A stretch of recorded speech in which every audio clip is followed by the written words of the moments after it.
bây giờ đại chi á đại cho mình tùy mốc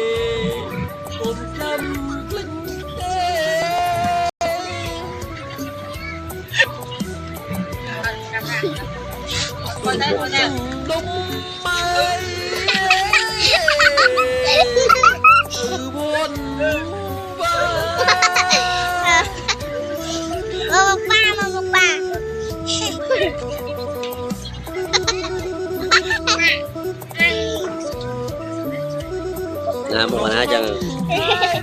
một đây chứ tôi mua đây chứ hai mươi để bay mama mẹ